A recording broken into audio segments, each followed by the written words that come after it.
私が見せてあげる。好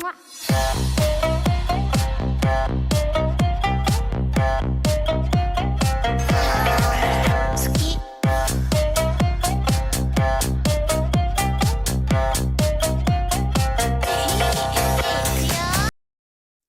За сайн уу манайхаа та хэдтэд болох гоё мэдээтэй манай channel нь 1000 subscribe хүрсэн. Тэгээ та хэдтэд зориулсан special content оруулахар шийдсэн.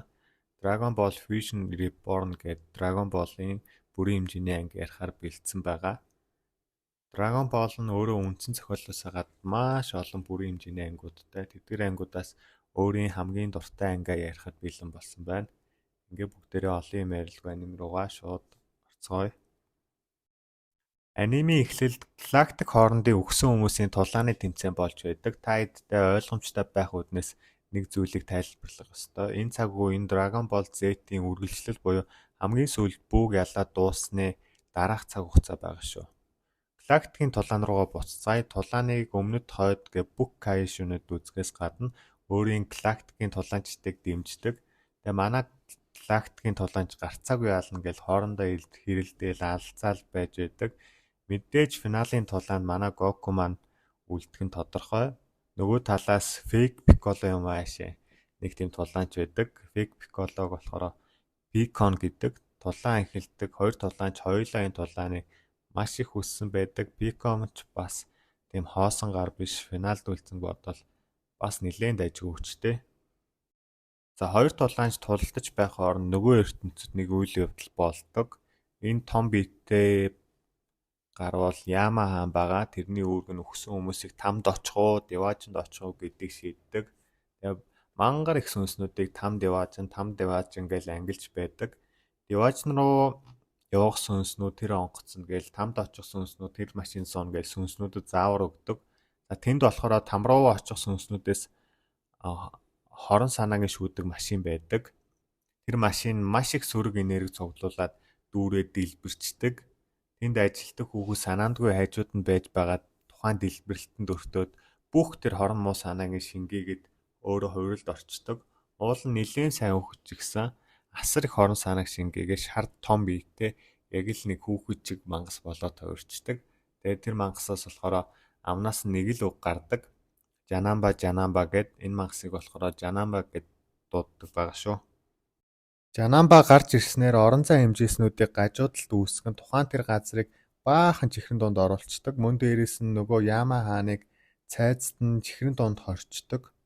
Орон зай хэмжээснүүд байхгүй болсноор өгсөн бүх хүмүүс эргэн амьгэлж дэлхий дээр очдог. 5 жилийн өмнө өгсөн өмнө амьлал зомбинууд гарч ирээл бүр гийтлэр хүртэл өөрийн цэрэгнүүдтэйгээ амьлсан байдаг. Энэ үед Гохан Видел хоёрыг дэлхийн өнцөг булан борт аюул гарч ирсэн байна гэд тэр хоёрыг дууддаг. Галактик хоорондын аваргыг шийдэх тулааны үеэр орон зай хэмжээснүүд нь бас гарч ирдэг. Яма хаанд ямар нэг аюул тулгарсан байна гэд Кайшунуд Гоку, Пикон хоёрыг шалгуулахаар там деважин хоёрын гол руу явуулдаг. Оцсон чинь Яма хаан чихрэнд гацсан. Гоку, Пикон хоёр ямар ч дайралт хийгээд онцгийн зүйл болдгүй. Тэгсэн чинь хувирсан Жанамба гарч ирдэг. Яг бондгор хөвгчиг. Манай хоёр ч түүнтэй ивэр ярилцах гэж бардаггүй. Угаасаа хэл ойлголцож чадахгүй байгаа юм шиг байдаг. Пикон ч үлдээд Яма хааныг гарахаар болдог. Харин Гоку Жанамбаг дагуулад доошоо там руу уундаг. Харин дэлхий дээр Гохон бүх дайснуудаа цэвэрлээд устгаж байдаг. Энэ үеэр түүн дээр Фриза гарч ирдэг. Би Гокугийн хүүхэд Гохон байна. Намайг санаж гин үү гэж нөгөө хөгийн бүжгийг хийчдэг. Фризач бүх сугны өснүүдэд дайруулдаг. Энэ үеэр Гохон бүгднгийнх нь хажуугаар зөрөөл Фризаг ганц цогтолтоор алцдаг.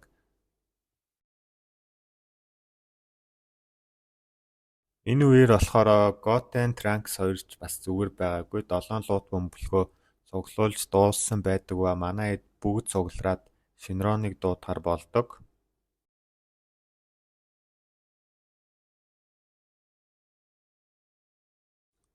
Шинронч сүр бардам гарч ирээл 3 өслөө хил гэхэд манай хэд дэлхий дээр гарч ирээд байгаа өгсөн хүмүүсийг эргээд там руу наваачаад өгөөч гэхэд Шинрон энэ миний хийж чадах ажил биш ээ. Зөвхөн Яма хаан л хүмүүсийг там деважин руу наваачих чаддгаа гэж хэлдэг. За хэдүүлээ буцаад Жанамба Гоку хоёрын тулаан руу очие. Жанамба нэлээд томоос гадна янз бүрийн хүчтэй хаашаа ч хамаагүй зохингууд тэр нь Гокугийн хажууд портал нэгдээд түүнийг оноод зохиод байдаг. Гоку ч тоглоом ихэ болж энэ залууг үнэхээр хүчтэй юм байна гэд хамгийн шилдэг техник болох Камехамехагаа хэрэгэлдэг.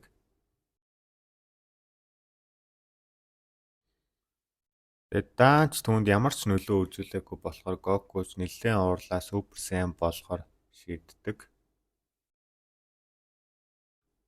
Энгийн Супер Сaiyan болсон ч Жанамбагийн эсрэг ямар ч нөлөө байдгүй. Харин Жанамба эсрэгээрээ биенээсээ гарах энергийн бөмбөгнүүдээр түн рүү дайрдаг. Гокуч бүүтээ хийсэн тулаанаас хойш ийм хүчрэг хүнтэй таасангүй гээд Супер Сaiyan 3 болдог.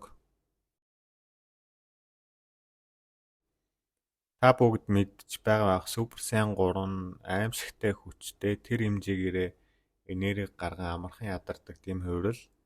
Тамч тэр чигээрээ түүний хүчний нөлөөгөөр дэлбэрэлт үүсэн түүний хувирал дуусдаг.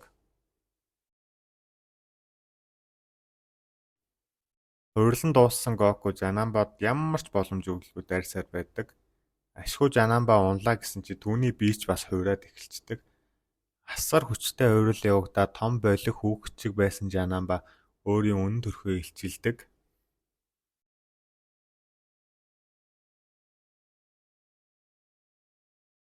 Хувирч дууссан Жанамба Гоку хоёрч тулаандаа орлоо. Эхэндээ тэр хоёр бие бинийгээ зохиод ер нь бол хоорондоо нэлийн ойролцоо тулддаг. Даанч Жанамба шинэ биентэй дасахаас гадна түүний алга болгох чадвар, портал үүсгэж энд тэндээс их дайралт идэр ер нь Супер Сaiyan 3-аас хол илүү хүчтэй байсан.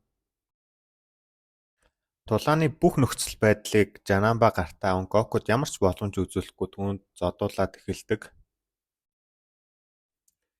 Жанамба ч гэсэн Гоку руу тулдах гэж биш алга зорилготой дайралтууд хийж эхэлдэг. Энэ сэлэмтэй дайралт идэр бүр нэлээд хүчтэй. Гокуч бүр зугацаар байгаа шархтаад яг өөххийн даваан дээр Вижита гарч ирдэг. Вижитач гарч ирчээд Гоку алах ёстой үн зөвхөн би гэж хэлээл Жанамбатай тулдахаар болдог.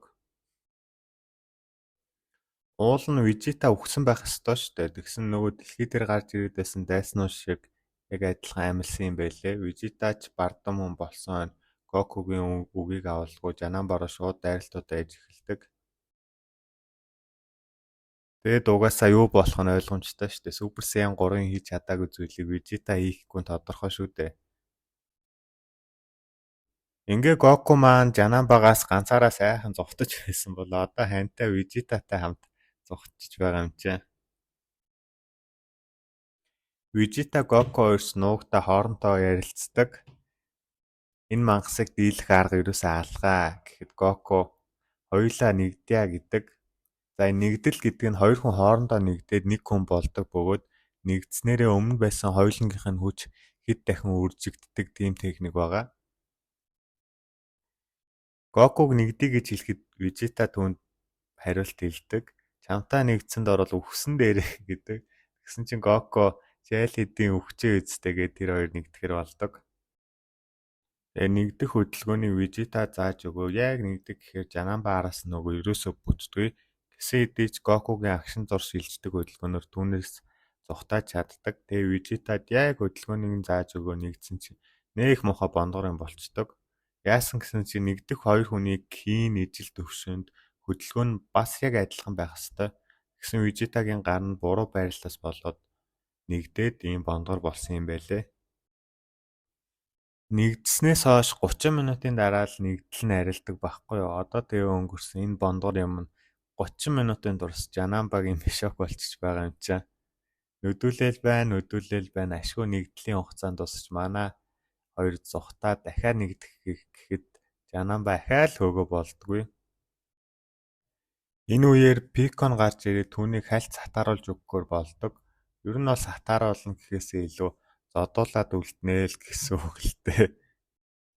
Манай хоёрын нэгдэлч амжилттай болоод тэр цацруулах гэрэл идэр ерөөсөө яаралт байхгүй.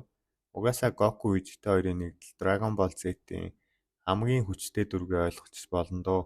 Дэндүү хүчрэх хурдан болохоор энэ удаа Жанамбаг шок болох нь дэндүү тодорхой л доо. Тэгээд Жанамба бүр зодуулсаар байгаад өөрийн эцсийн хамаг хүчээ шавхаад Гожитагийн нүүрлүүн зохиход юу ч болдоггүй. Мөн нэрээ Гоку Вижита хоёрын нэгдлийг Гожита гэдэг шүү. Хамаг хүчээ эргэлсэн Жанамба түүний бүх хүчин дуусаад бие нь уусаад алга болдог. Гожита Жанамба хоёрын тулаан Гожитагийн илт давуу байдлаар дуусдаг. За ингээл үлгэр амар сайхандаа жаргаж байгаа юм да. За энэ хүртэл хамт байсан бүх хүмүүстээ баярлалаа. Хэрвээ та нарт энэхүү анги таалагдаад лайк сабаа сайн дааруул дараагийн бичлэгээр Dragon Ball Super Android 13 гээд бас нэлээд галзуу бүрэн хэмжээний анги ярина шүү. Энэ анги дээрх андроидууд энгийн цуврал дээр гардаг Android 16, 17, 18 эдгээс нэлээд хүчтэй хоорондоо нэгдэж мэгддэг маш сонирхолтой анги байгаа. За тэгээ хэдүүлээ дараагийн бичлэгээр уулзцаая.